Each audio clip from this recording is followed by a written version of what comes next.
Eu sou Fernanda Ferreira, professora associada de odontopediatria da Universidade Federal de Minas Gerais.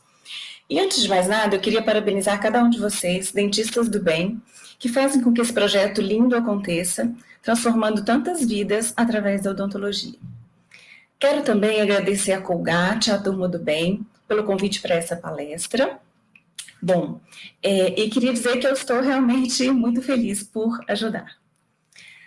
Bem, eu vou compartilhar com vocês a minha apresentação, que é sobre o tema alfabetismo em saúde e comunicação efetiva em odontologia, que é um tema, aliás, que eu acho que tem tudo a ver com esse projeto, porque quando a gente pensa em comunicação, uma comunicação para acontecer, ela pressupõe a escuta do outro, né?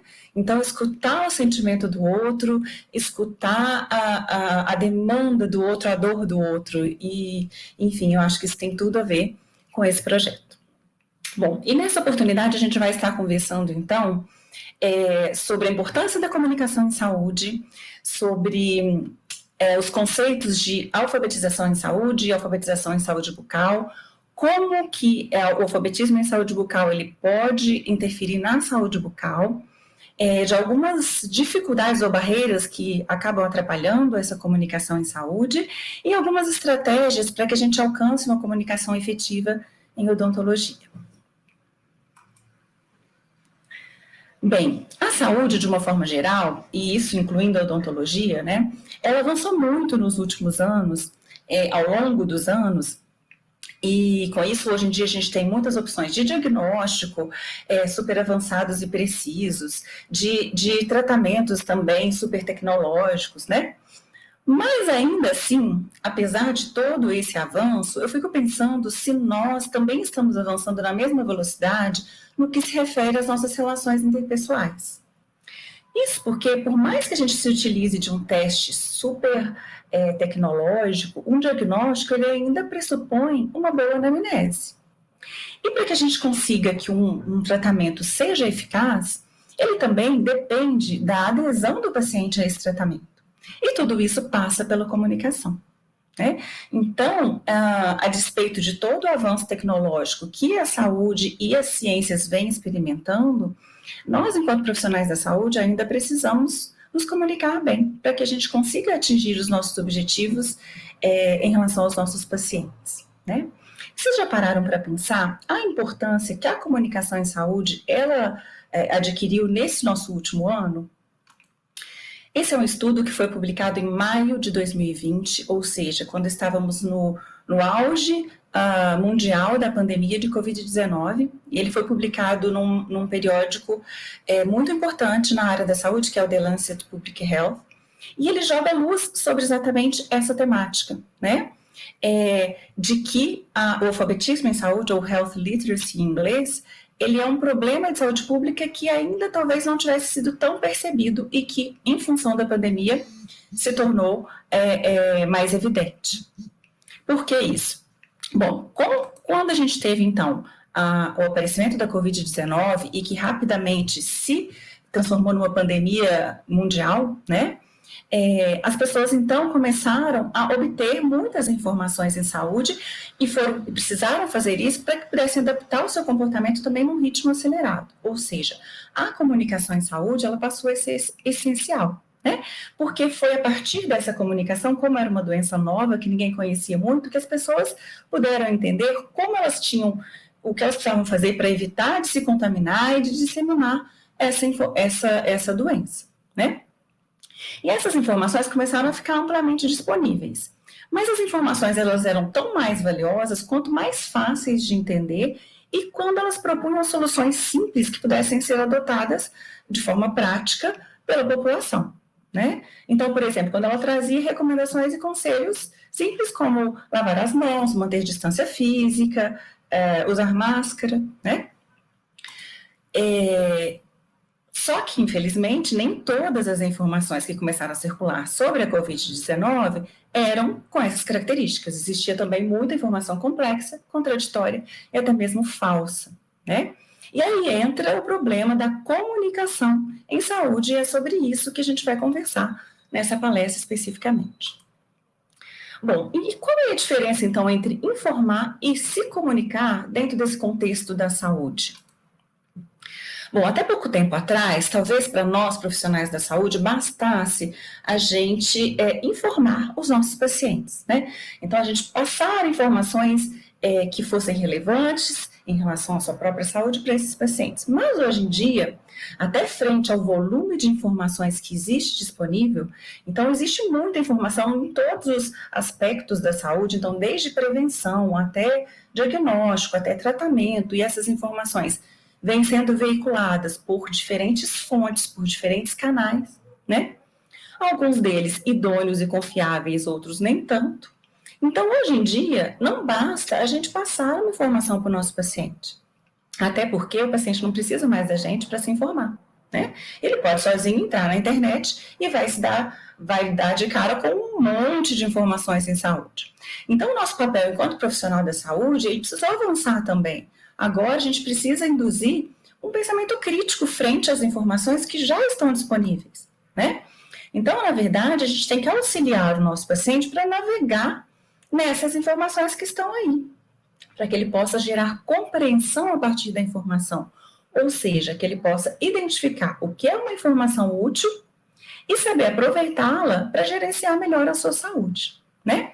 E se a gente não fizer isso, se a gente não funcionar como uma ponte entre o conhecimento e os nossos pacientes e a população, o que vai acontecer? Ele vai buscar e vai consumir informação na internet sem a ajuda de um profissional e muitas vezes sem o criticismo necessário até para separar o que é uma informação útil, o que é uma informação confiável, de uma informação falsa ou até uma fake news, né, que tem sido tão falado agora em tempos de pandemia. Bom, então, na verdade, a gente, enquanto profissional da saúde, a gente tem esse papel mesmo de educador, de construir uma ponte entre um conhecimento científico que seja confiável e que seja útil, né, e a população, e pensando mais especificamente nos nossos pacientes. E a gente tem escutado falar há um certo tempo já que a saúde ela precisa ser mais freiriana. E o que significa isso? É que, na verdade, a gente precisa se empoderar, ou a gente precisa se apropriar de alguns conceitos da educação quando a gente está pensando em promover saúde, quando a gente está pensando em trabalhar com educação para a saúde, né? E quando eu digo em nos apropriar de conceitos da educação, é no sentido da gente usar o conhecimento para libertar, para dar autonomia aos nossos pacientes, para que eles possam administrar melhor a própria saúde. Lembrando sempre que também não existe aprendizagem sem afeto, ou seja, a gente precisa estar aberto para ouvir as emoções dos nossos pacientes, o que é importante para ele, o que faz sentido na vida dele, porque se aquela informação que a gente estiver passando ou que a gente estiver ajudando a ele ter acesso não fizer sentido dentro do contexto de vida dele, talvez ela também passe despercebida e ele não consiga, na verdade, reter aquela informação e fazer com que ela seja útil em sua vida, né? E aí, pensando nesse nosso papel como educador, dentro da promoção da saúde, eu também fico me perguntando se a gente, enquanto cirurgião dentista, que nós sabemos que somos profissionais super empenhados em estarmos sempre nos atualizando no que se remete a técnicas clínicas avançadas, novos produtos, novos conhecimentos, será que a gente também investe o mesmo tempo para tentar aprimorar nossas qualidades de comunicação? Porque eu acho que, diferente do que muitas vezes o senso comum acredita, né, que ser um bom comunicador é uma habilidade inata de alguns poucos privilegiados, na verdade, a comunicação ela é uma habilidade que pode ser desenvolvida e treinada como qualquer outra, né? E que a gente, então, precisa buscar meios de nos aprimorar nesse sentido também. E é um pouquinho sobre isso que a gente vai conversar nessa palestra. Bom, e se a gente pretende, então, fazer com que uma informação se transforme em conhecimento, ou que ela faça sentido, né, para aquele nosso paciente, então ajudar o nosso paciente a utilizar essa informação, a gente precisa criar conexão. Então, a gente precisa chegar no entendimento em comum com esse paciente. E o entendimento em comum, ou a comunicação, para acontecer, ela depende de uma fala, Então, pensando na nossa situação específica, a fala de um profissional da saúde, mas, por outro lado, ela depende também de uma escuta, que é a escuta do paciente. Então, a gente tem vários elementos nesse processo de comunicação, né? Que fazem com que nem sempre a emissão da mensagem seja tão retilínea assim, né? Nem sempre a minha intenção de fala é o que realmente vai chegar no meu paciente. Porque o meu paciente vai escutar tudo isso com todos os filtros e com toda a bagagem que ele traz ao longo da vida. E tem uma frase que é super interessante, que eu gosto muito, sempre que a gente está pensando em comunicação, que é essa, né? Entre o que eu penso, o que eu quero dizer, o que eu realmente digo, o que você ouve, o que você quer ouvir, o que você acha que entendeu, existe um abismo, né? Então, olha quantas passagens ou em quantos momentos pode acontecer um ruído na nossa comunicação. E como a gente tem que estar atento a isso, para que ela realmente aconteça da melhor forma possível, para que a gente possa garantir que a transmissão ela vai ser captada do outro lado da forma como ela foi planejada, né? E às vezes a gente se comunica sem prestar atenção sem estar muito atenta a como isso está acontecendo. E depois a gente não sabe por que acontece tantos mal entendidos, né? E isso seja na nossa vida pessoal e seja na nossa vida profissional. Então, quando eu tenho a intenção de me comunicar com alguém, ou me comunicar com o meu paciente, a mensagem que eu realmente emito, ela já é diferente do que eu tinha a intenção de falar. A forma como essa pessoa percebe essa mensagem também é totalmente diferente, porque a gente tem filtros tanto do emissor quanto do receptor, né? Então, a gente tem vários momentos em que podem acontecer ruídos. E a nossa ideia aqui é tentar minimizar essa possibilidade de ruídos, né?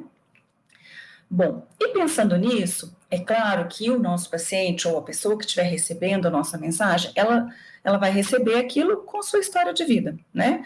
Então, com a sua bagagem, com as suas experiências, com as suas ansiedades, medos, culpas, com as suas expectativas e até com pouco tempo que a pessoa tem para nos dar atenção naquele momento, né?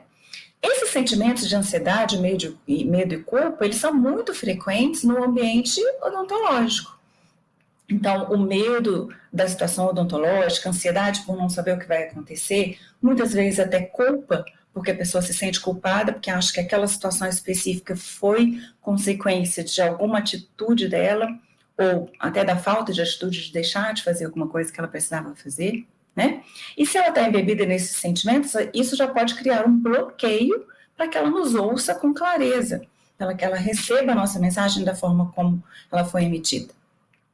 Um outro aspecto que acaba também representando uma barreira, né, para a comunicação e que é relacionado ao nosso ouvinte ou ao nosso paciente é a baixa valorização da saúde bucal.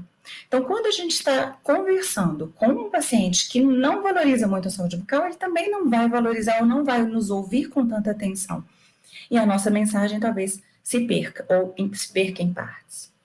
Um outro aspecto também importante nesse sentido é o baixo alfabetismo em saúde bucal, que nós pincelamos um pouquinho lá naquele segundo slide, né, quando eu mostrei o artigo da Covid, e a gente vai destrinchar um pouco mais aqui.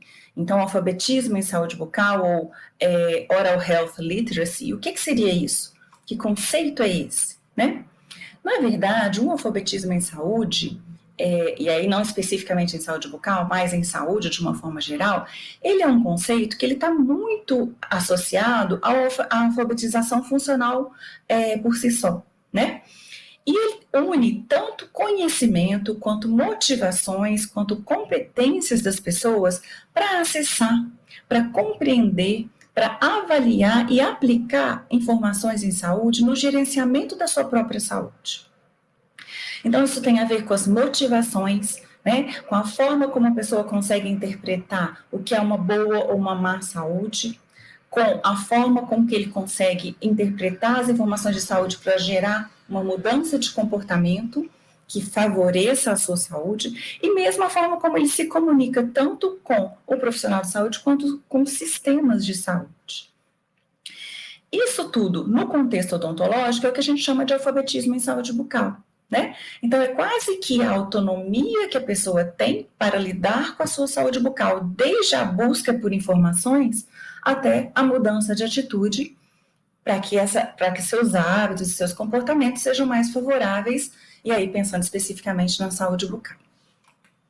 Bom, em relação a acessar, né? Então, onde essas pessoas se informam? E quando a gente está pensando em se comunicar com elas, é muito importante que a gente saiba isso, até para saber que tipo de informação prévia ela já tem daquilo que a gente pretende falar.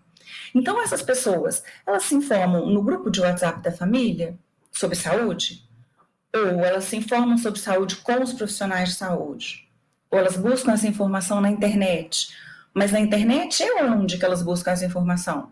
São em sites oficiais de associações médicas, odontológicas? São com profissionais realmente que têm uma competência para falar disso? São com influencers que ela não sabe exatamente qual a formação, mas que estão ali falando de saúde bucal? Então, nos interessa saber como que essas pessoas buscam por informações de saúde. Como elas acessam ou não essas informações de saúde, porque outra situação também pode acontecer delas simplesmente não buscarem por essas informações também, né?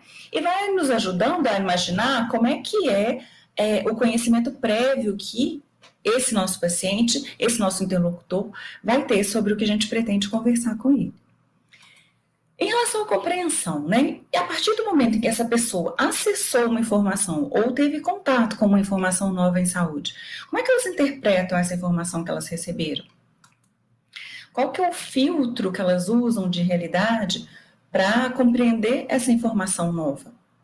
Né? Qual que é a bagagem anterior que ela vai trazer para interpretar isso?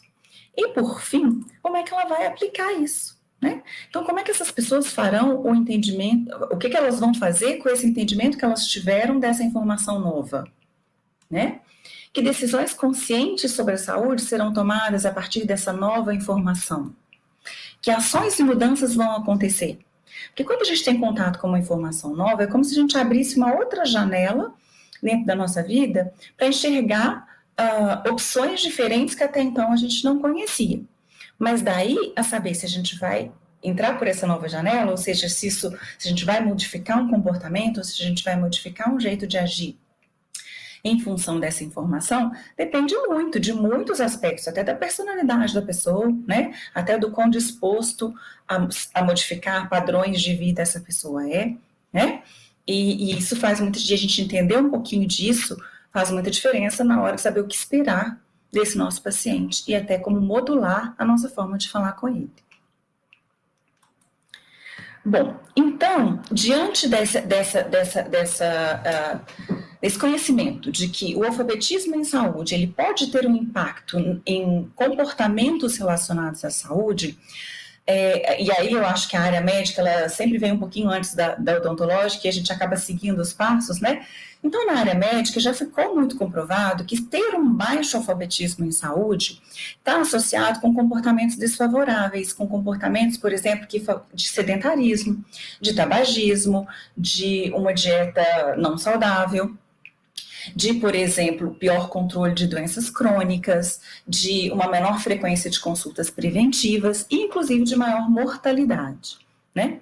E, a partir daí, a odontologia também se atentou, opa, então se interfere em tantas coisas da saúde geral, na odontologia também deve ter seu impacto, né?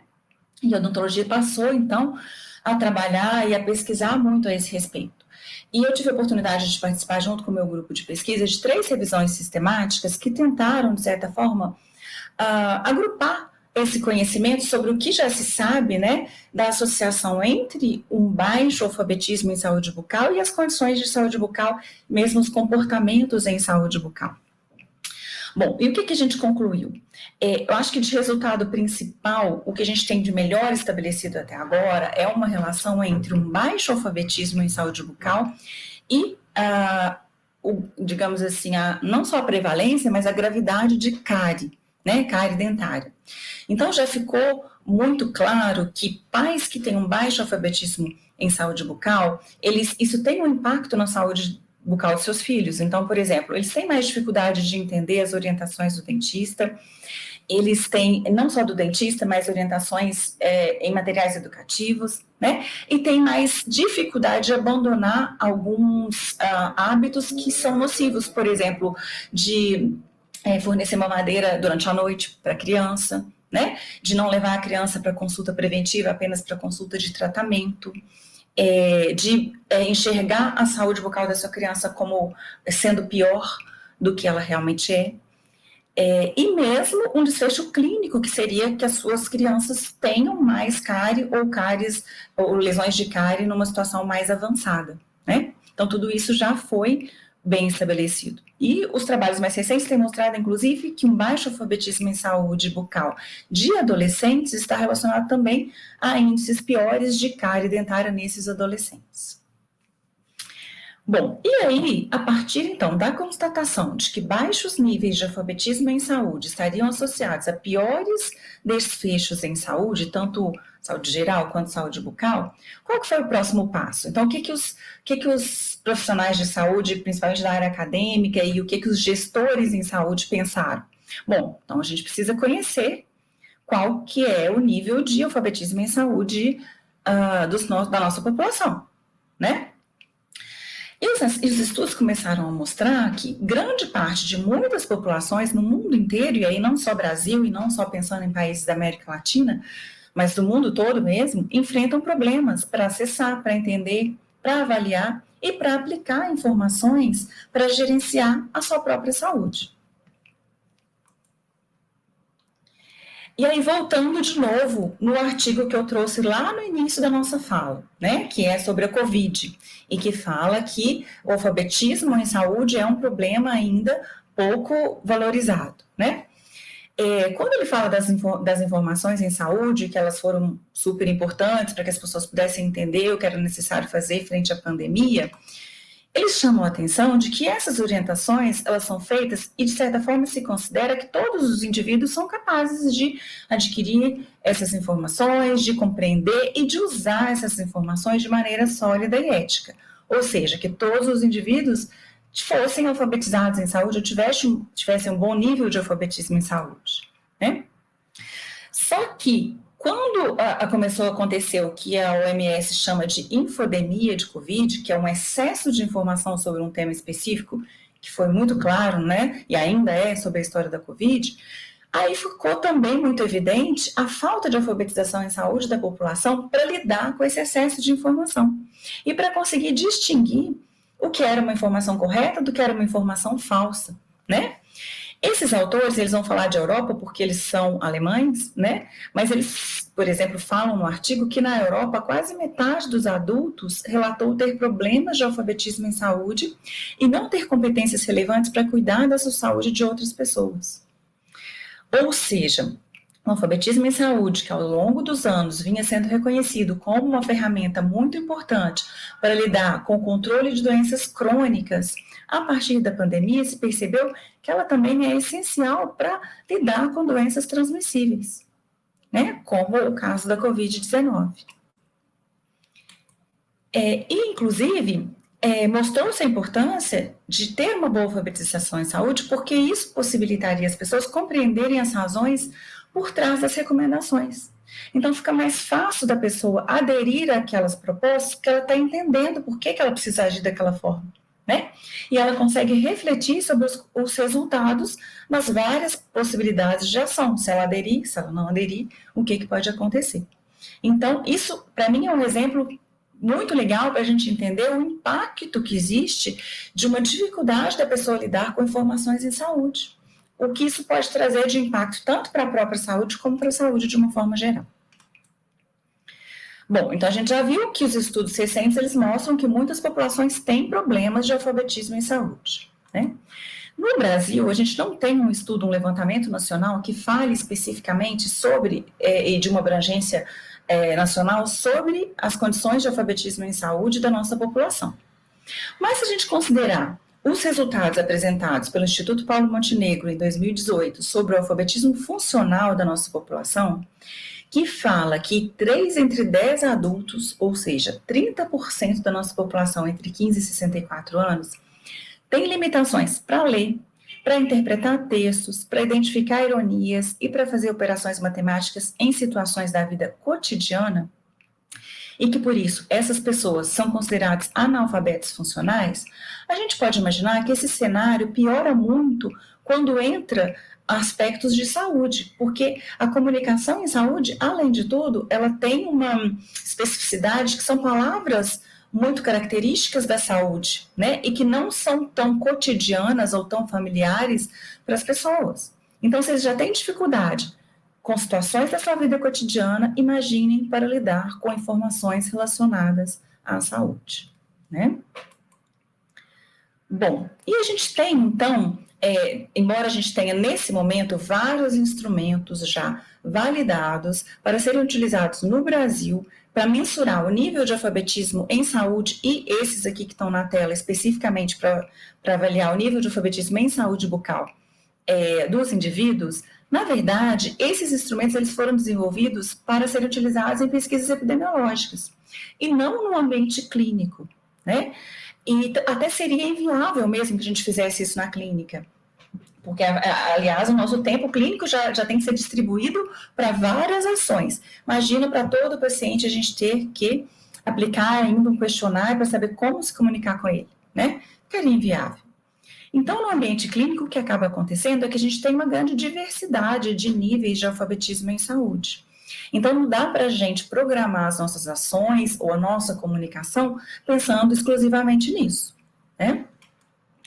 E aí, o que aconteceu então? Então, os profissionais da saúde começaram a perceber que não daria para a gente mensurar primeiro o nível de alfabetismo em saúde de todos da população e aí pensar em que linguagem a gente iria utilizar a partir desse nível de alfabetização. E trouxe para si o problema, né? Então, o que é o ideal? Se eu não tenho como saber exatamente qual é o nível de alfabetismo em saúde da população ou do meu paciente, cabe a mim falar de uma maneira que seja simples e que todo mundo, ou a grande maioria da população que tem dificuldade, consiga entender. Porque se a pessoa que tem mais dificuldade entender o meu discurso, a que não tem também vai. Né? E já existem, inclusive, estudos mostrando que mesmo quem tem um alto nível de alfabetismo em saúde prefere uma comunicação que seja simples, que seja direta e que seja assertiva, né?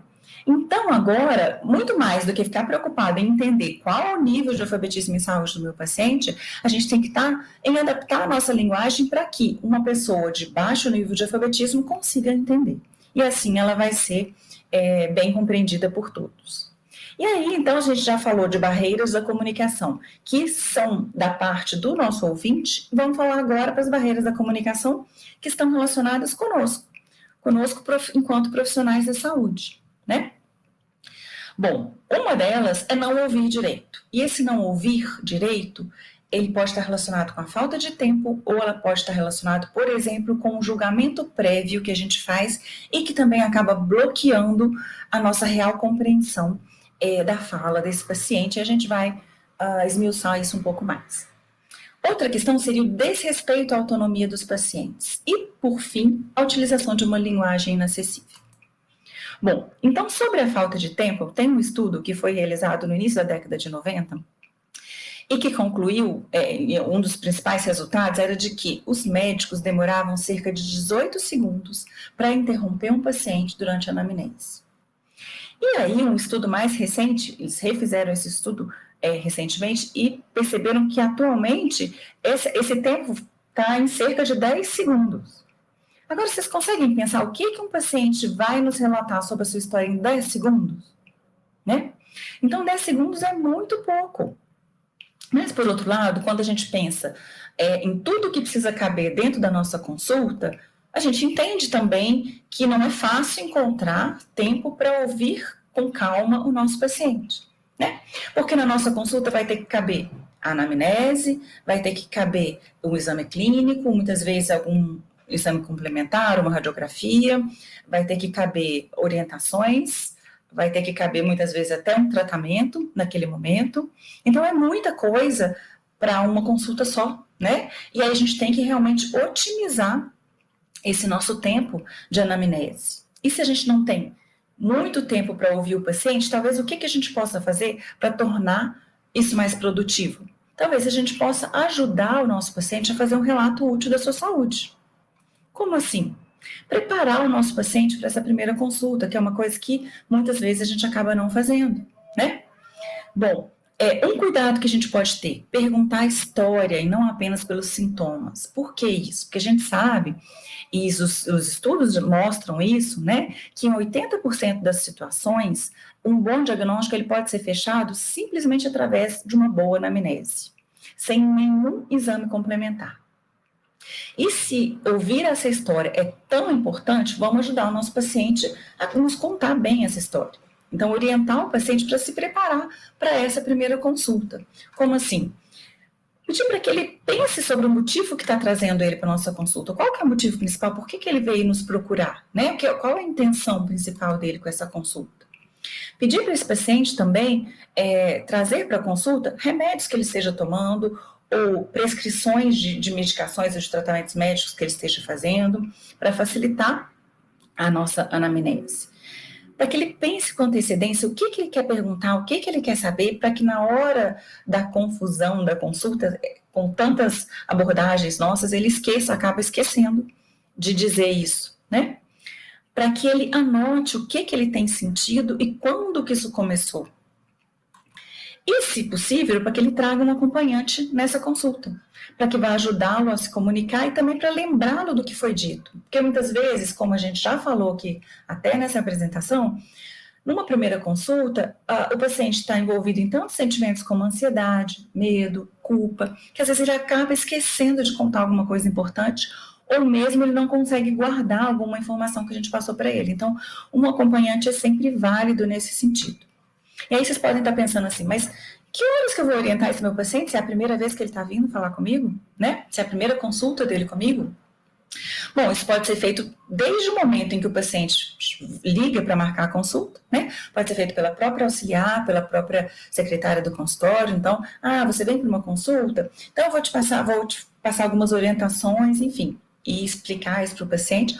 Ou mesmo quando ele já tiver chegado, se não for possível fazer antes, quando ele estiver na sala de espera, aguardando para ser atendido, né? Então, ele já tem um tempinho para organizar os seus pensamentos e acaba fazendo com que essa anamnese seja mais produtiva. Bom, e aí, em relação ao nosso julgamento? Isso para nós é um tanto quanto complicado, porque geralmente nas nossas formações, nos nossos cursos de formações da área da saúde, a gente é exatamente treinado para fazer julgamentos. Por quê? Porque a gente quer fazer um diagnóstico assertivo, a gente já quer chegar, a gente não quer errar, né? E então a gente é muito treinado nesse sentido de usar as pistas para já saber o que está acontecendo, né? Só que quando a gente está falando de anamnese, então se eu já for ouvir o meu paciente, já for observar o meu paciente, ao mesmo tempo em que eu faço as avaliações, em que eu faço os julgamentos, acaba que eu perco a oportunidade de perceber exatamente o que ele está querendo me trazer, né? Quando a gente está desarmado, a gente está leve, essa comunicação ela fica mais verdadeira, talvez a gente consiga perceber algumas nuances que quando a gente já foi fazendo uma avaliação antes dele terminar de falar, muitas vezes a gente não percebe, né? E lembrar que o nosso julgamento é a nossa visão e não necessariamente a realidade dos fatos. O nosso filtro está atuando aí. Quando a gente consegue deixar esse filtro de lado um pouquinho para ouvir primeiro o que o paciente nos traz, com certeza a gente vai ter uma visão muito mais clara do que ele realmente está nos dizendo, né? Assim como por parte do paciente, a ansiedade, o medo, a culpa bloqueiam esse fluxo de comunicação, da nossa parte, esse julgamento também faz esse papel. E aí é um exercício mesmo a gente treinar para não fazer avaliações já de imediato e deixar o nosso paciente falar e depois, então, a gente conseguir tentar interpretar tudo isso que ele nos disse. Uma forma da gente exercitar isso, né, de não fazer julgamento, seria justamente trabalhar uma escuta reflexiva, né, e uma fala empática. Como assim? É a gente conseguir se colocar no lugar do outro, né, enquanto ele está nos contando aquela história. A gente conseguir entender que sentimentos estão motivando essa pessoa, né, quais as necessidades reais que ele está trazendo ali. Porque a empatia, ela traz confiança. E a confiança, ela é extremamente importante na área da saúde. Quem vai seguir orientações de um profissional que não te passa, te inspira confiança, né? E a empatia a gente escuta muito falar hoje em dia, em termos de saúde, e às vezes a gente tem um pouco de dificuldade de trazer isso de uma forma mais concreta para as nossas ações.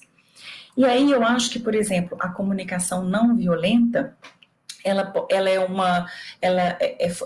um processo de comunicação ou uma técnica, enfim, que pode nos auxiliar nesse sentido, né? O que é comunicação não violenta? Na verdade, é um processo de comunicação. Ele foi criado por um psicólogo americano, o Marshall Rosenberg, e ele se propõe justamente a isso, né? Ela é baseada na observação sem julgamento, ou seja, na observação e na escuta livre, para que a gente possa se aproximar realmente do que esse paciente está nos trazendo, uma escuta reflexiva, considerando os sentimentos e as necessidades do outro, ou seja, é tentar identificar nessa fala o que essa pessoa está nos... Qual que é o sentimento por trás dessa fala e qual que é a necessidade que essa pessoa está nos trazendo, né? Na verdade, é um convite, um exercício para a gente se interessar pela necessidade do outro, né? E isso faz com que a gente crie uma conexão com essa pessoa e facilita muito todas as nossas formas de comunicação depois. É claro que comunicação não violenta é um assunto extremamente amplo, mas que é um aspecto que vale a pena se aprofundar para quem tem a intenção de se aprimorar em termos de comunicação na área da saúde. Bom, um outro aspecto que acaba também barrando ou atrapalhando a nossa comunicação em saúde é o desrespeito à autonomia do paciente, porque na hora da nossa consulta, não interessa quantos títulos ou quantos anos de estudo nós temos, e não interessa, o objetivo não é trazer aquela pessoa para o nosso nível de saúde, que a gente considera um nível de saúde ideal ou que a gente considera melhor para ela, né? Temos que lembrar que durante aquela consulta não é sobre nós, é sobre o que aquela pessoa escolhe e pode fazer no momento em relação à sua saúde, né? Claro que com o nosso apoio e com o nosso conhecimento. Então, a gente vai orientar, a gente vai dar suporte, mas a gente precisa respeitar o que para ela é prioridade, o que ela acha que é importante, o que ela acha que consegue fazer naquele momento. E por fim, e aí eu acho que fica mais fácil para a gente entender, uma coisa mais concreta para nós, entender que a linguagem que a gente utiliza muitas vezes enquanto profissional da saúde, ela é inacessível para o público leigo, né? Então, à medida que a gente vai se formando na nossa formação na faculdade, nos cursos de pós-graduação, é muito comum a gente utilizar termos técnicos, abreviaturas, porque isso facilita a nossa comunicação com os nossos pares, né? Isso agiliza o processo quando a gente está falando, por exemplo, com uma clínica de radiologia, com a nossa secretária. Então, a gente aprende a falar desse jeito. Só que quando a gente está conversando com uma pessoa leiga, né, com o nosso paciente, isso pode dificultar. Então, é ver a health literacy na perspectiva do profissional e cuidar para que a gente não use esses termos técnicos na hora de conversar com o nosso paciente. Porque o que é muito familiar para nós pode ser completamente estranho para aquela pessoa, né? Bom, então se a gente já falou das dificuldades, a gente já entendeu que a responsabilidade é nossa, né, de provocar uma comunicação que seja mais fácil para o paciente entender, vamos pensar em algumas estratégias que podem nos ajudar nesse sentido, né, de criar uma comunicação efetiva em odontologia. Antes de mais nada, eu acho que é aquilo que a gente já começou a falar lá quando a gente fala de nível de alfabetismo em saúde bucal. É tentar entender, claro, não aqui pensando em aplicar nenhum questionário, mas assim, pelas informações que a gente já tem a respeito dessa pessoa, quem é ela, né? Com quem que eu estou querendo falar? O que será que ela já sabe do que eu pretendo abordar com ela? Para que a gente não seja nem superficial demais com alguém que já entende muito daquele assunto e, ao mesmo tempo, também não fale de uma forma muito aprofundada com quem não sabe nem o básico ainda, né? E também, muito importante, é que a gente tenha claro para nós mesmos o que a gente quer com aquela comunicação, qual é o nosso objetivo principal naquela fala, né? Eu quero entender melhor a história desse paciente, fazer um bom diagnóstico, ou eu quero, nesse momento, passar alguma orientação específica que seja importante para essa pessoa? E a gente tem que ter isso em mente, então. Bom, tendo isso em mente, outra coisa muito importante para a gente começar é chamar as pessoas pelo nome. Então, o simples fato da gente chamar a pessoa pelo nome, isso já cria uma conexão, né? E a chamar pelo nome corretamente. Então, se eu li lá na minha ficha e não entendi como é que eu falo, eu tenho que perguntar. Como é que eu pronuncio o seu nome? E não continuar chamando a pessoa de um jeito errado, né? E até mesmo respeitar se ela não gostar de ser chamada pelo nome. Então, perguntar para ela, como que você gosta de ser chamada? Tem uma outra forma que você prefira ao invés do seu nome? Né? E a partir de então, usar sempre essa forma de nos direcionar ao paciente, porque só isso já cria uma conexão. Bom, e aí nós vamos começar então com algumas estratégias para favorecer a nossa comunicação. Uma delas, deixar explícito o que é o nosso objetivo com essa fala. A gente já não pensou lá no início o que era o meu objetivo principal? Então agora eu preciso deixar claro para o paciente também, né? O que nós vamos conversar aqui agora? Vou puxar eu vou usar agora, a partir de agora, um exemplo da odontopediatria, mas que poderia ser qualquer outro dentro da odontologia, né? Então, vamos supor que a gente esteja conversando com a mãe de uma criança no consultório e a gente vai dizer para ela, hoje você vai aprender a escolher uma pasta de dentes para o seu filho e como usá-la. Então, aqui já está claro qual que é o nosso objetivo principal. Uma outra estratégia é a gente limitar e dividir as informações que a gente precisa passar para o nosso paciente. Isso porque já é conhecido que de 40% a 80% das informações de saúde recebidas pelos pacientes, elas são imediatamente esquecidas. Então, quando a gente limita o número de conceitos que a gente vai apresentar para esse paciente por vez, isso vai favorecer que ele retenha essas informações, né? Então, vamos pensar, o que é imprescindível que eu fale para o meu paciente hoje? Né? E aí a gente pode falar assim, nossa, mas eu tenho tanta coisa importante para falar com ele, como é que eu vou escolher uma só? Ok, a gente vai falar, né? É muito raro a gente atender um paciente uma única vez em odontologia. Vamos apenas dividir essas informações de acordo com o que for mais urgente. Então, o que é mais importante naquele momento? O que eu posso deixar para uma segunda consulta? O que eu posso deixar para o retorno? Né? Para que a gente consiga, então, uma maior retenção. Então, limitar a 2 a 3 os conceitos a serem apresentados por vez. Só a gente imaginar uma situação corriqueira, tá? Se a gente chegou num lugar novo e as pessoas começaram a nos apresentar para uma turma que estava lá. Chegou na quinta pessoa, a gente já não lembra mais o nome da primeira. Então, quando a gente passa muitas informações novas ao mesmo tempo, a pessoa confunde tudo e não vai lembrar de nada, né? É preferível a gente passar menos informação e ela guardar aquelas informações. E dividir isso, então. Então, uma boa opção é a gente segmentar a informação nas diferentes sessões, né? Não passar todas as informações, por exemplo, quando a gente está falando de criança, né? São informações diferentes dependendo de cada faixa etária. A gente não precisa despejar isso tudo em cima da mãe na primeira consulta que ela foi lá. Então, vamos falar só aquilo que faz sentido naquele momento. Então, se a criança chegou para a primeira consulta odontológica e ela não tem nem dente ainda, eu não preciso fazer todas as orientações de higiene que ela vai ter até quando ela tiver dentição permanente. Vamos fazer as orientações que são pertinentes para aquele momento de vida da criança. E quando ela voltar nos outros momentos, a gente vai passando as orientações pertinentes para aqueles momentos, né? Tem um conceito dentro da odontopediatria, mas que se aplica à odontologia e à saúde de uma forma geral, que é de supervisão em saúde, que é o acompanhamento longitudinal desse paciente e que permite isso, da gente ir adequando as nossas orientações dependendo do momento de vida daquele paciente. E isso facilita muito que ele guarde essas informações.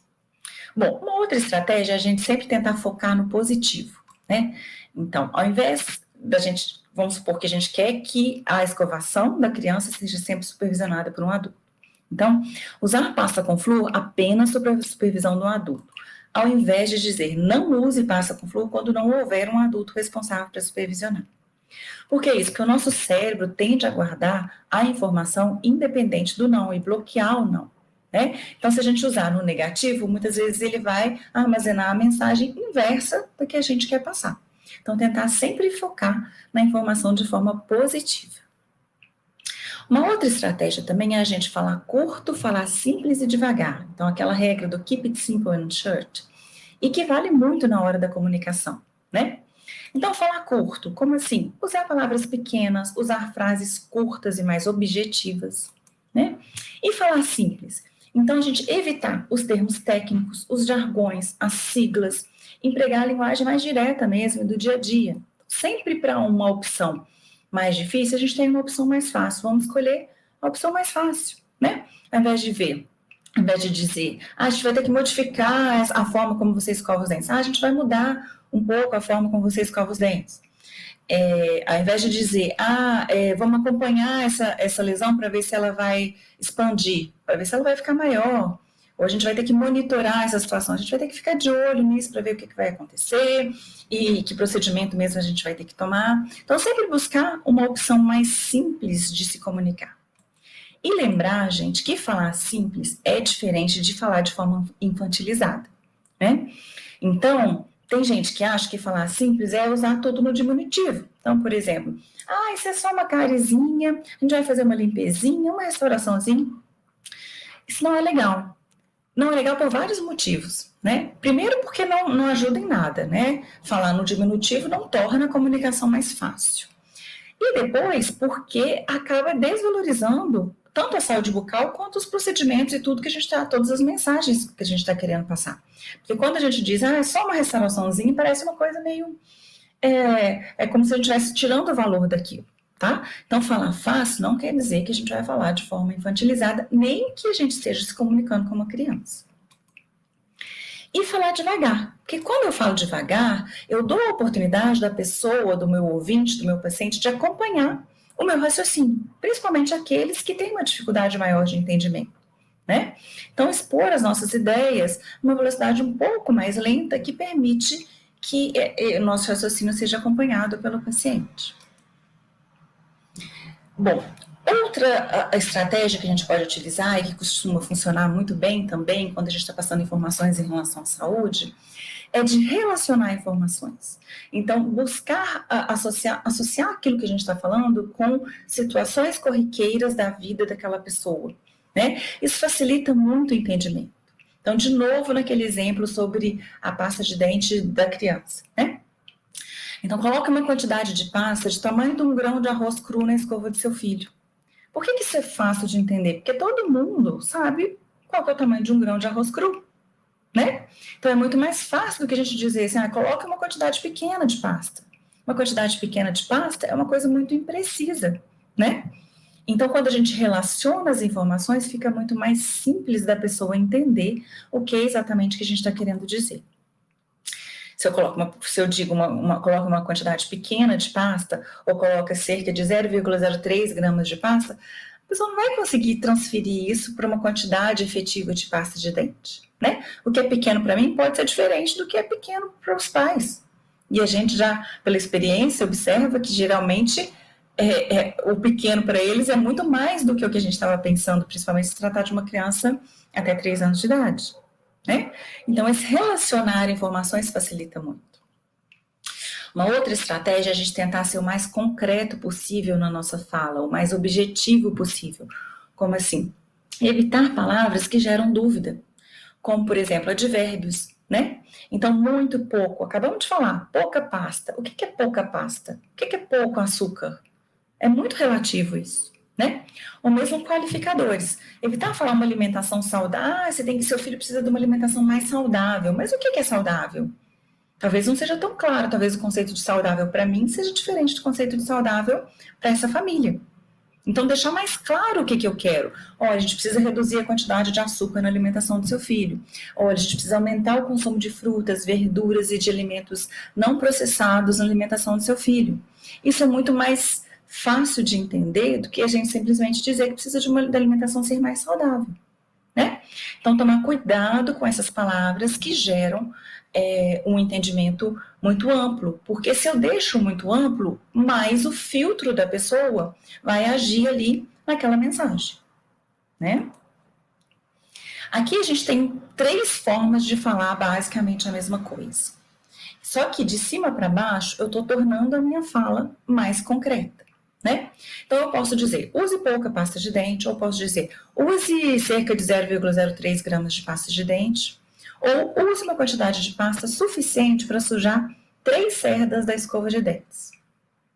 De certa forma, a mensagem é a mesma, mas a última forma de falar está muito mais concreta, muito mais fácil da pessoa identificar o que exatamente que eu estou querendo que ela faça.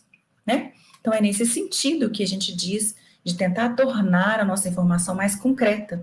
E com isso a gente minimiza o efeito do filtro da pessoa, o efeito da interpretação que ela vai dar sobre a minha mensagem. Uma outra estratégia é a gente ser sempre visual, ou seja, a gente aliar sempre uma imagem à mensagem, seja ela oral ou seja ela escrita, porque facilita muito tanto o entendimento quanto a retenção desse conhecimento, né? Então, a gente sempre utilizar elementos visuais para reafirmar a nossa mensagem central. Então, eu expliquei para a mãe que ela vai colocar a quantidade de pasta suficiente para sujar 3 tufos de cerda. Ou que ela vai colocar a quantidade de pasta equivalente a 1 grão de arroz cru. Já facilitou o entendimento. Mas se eu mostro uma foto ou se eu demonstro na frente dela, com certeza facilita ainda mais, né? Então, aliar essas duas coisas. E a gente tem, inclusive, instrumentos que foram desenvolvidos com base em evidência científica já, para nos auxiliar a avaliar se alguns materiais de educação em saúde ou de promoção em saúde, se eles estão adequados, no sentido de saber se eles estão simples de entendimento, se eles estão claros para o público-alvo. Um desses instrumentos é esse índice de comunicação com clareza, né? Porque essa preocupação de nos comunicar de uma forma clara não é só quando a gente está fazendo essa orientação direta para o paciente, mas é na forma como eu divulgo essa informação, por exemplo, nas minhas redes sociais, na forma como eu produzo um conteúdo para divulgar, né, em redes sociais, ou se eu vou compartilhar um material que já foi produzido para alguém. Preciso saber se esse material está adequado para funcionar como um material de educação em saúde, né? Então, é interessante que a gente tenha como se fosse um checklist para isso mesmo, que é isso que um instrumento desse tipo faz. E que tem muito a ver com tudo que a gente vem conversando até agora. E, por fim, uma estratégia extremamente importante também é a gente checar o entendimento, é a gente conferir se a pessoa realmente entendeu aquilo que a gente está falando, né? Porque se eu partir do pressuposto que eu falei e por isso ela entendeu a mensagem exatamente como eu gostaria que ela tivesse entendido, isso vai fazer com que muitas vezes eu esteja assumindo o risco dessa pessoa não seguir a nossa orientação ou fazer uma coisa diferente do que eu estou pensando, simplesmente porque ela não entendeu, né? E quando a gente diz de checar o entendimento, também não é perguntar para a pessoa assim, você entendeu o que eu falei? Porque isso é muito constrangedor, né? Principalmente para as pessoas que já têm uma certa dificuldade de entendimento. Elas ficam com vergonha de falar que não entenderam. A gente até também fica, não fica? Quando a gente vai para uma consulta com um médico, um outro profissional, e às vezes ele passa uma explicação e às vezes a gente não entendeu muito bem, dependendo da abertura que ele nos dá, a gente fica com vergonha, a gente fala assim, não entendi, né? Então, melhor do que a gente perguntar para a pessoa se ela entendeu ou não, é a gente, por exemplo, pedir para ela ensinar de volta, né? Você pode me explicar com as suas palavras o que você entendeu disso que eu te falei? E deixar muito claro para ela que isso não é um teste, isso não é uma prova para saber se ela sabe o que eu falei, né? Assim, não é porque eu quero saber se eu conseguir te explicar bem, né? Ou se eu preciso te explicar de uma outra forma. E aí a gente consegue não só perceber se essa pessoa entendeu o que a gente falou, como também, se ela tiver entendido, serve para ela fixar aquilo que a gente falou. Então, isso é extremamente relevante quando a gente quer passar uma mensagem em saúde e que essa mensagem seja guardada pela pessoa, né? Agora, se o paciente não conseguiu explicar, aí entra a nossa criatividade, entra a nossa paciência. Significa que a gente vai ter que explicar de outras formas, né? Interagir com ele de outras maneiras, repetir, revisar, ser mais criativo, muitas vezes trabalhar com humor, com associações, até que ele realmente consiga entender o que a gente se propôs a falar, né? E por fim, gente, deixar fluir, né? Lembrar que a comunicação ela é um processo mesmo e ele é um processo que melhora ao longo do tempo, que a gente pode exercitar para se sair melhor. Mas que nem sempre a gente vai conseguir se comunicar bem, porque como a gente falou, ela é uma via de mão dupla. Então não depende só de quem está emitindo a mensagem, depende também de quem está recebendo. Algumas vezes não vai funcionar, mesmo a gente tomando todos os cuidados. Mas a tendência é que isso melhore à medida que a gente exercite e que a gente esteja atento a essa comunicação, né? Tá tudo bem que algumas vezes não dê certo. O importante, o principal, é a nossa disposição para se comunicar bem e estar aberto a ouvir o outro e a entender o outro de uma forma mais empática, né? Bom, então acho que era isso que eu queria trazer hoje nessa palestra. Eu vou deixar aqui agora algumas referências sobre esse assunto, para quem quiser se aprofundar um pouco mais. Esse é um capítulo que a gente escreveu recentemente num livro de odontopediatria, mas, de certa forma, apesar de estar mais voltado para a odontopediatria, ele aborda muito desses conceitos, dessas estratégias que a gente conversou aqui hoje nessa palestra. E esse também é um outro capítulo que eu tive a oportunidade de participar e que já aborda o alfabetismo em saúde. Letramento em saúde é outra forma de chamar a mesma coisa, né? Já com uma visão mais de saúde pública, de promoção da saúde mais conceitual. Então, quem tiver interesse também em se aprofundar, é uma boa leitura. Deixo aqui também o contato da nossa rede social da odontopediatria da UFMG. Vou encerrando a minha apresentação. Queria mais uma vez agradecer a Colgate, a Turma do Bem, por essa oportunidade de estar conversando com vocês sobre esse tema e dizer que eu estou realmente muito feliz em poder ajudar esse projeto que eu admiro tanto. Obrigada.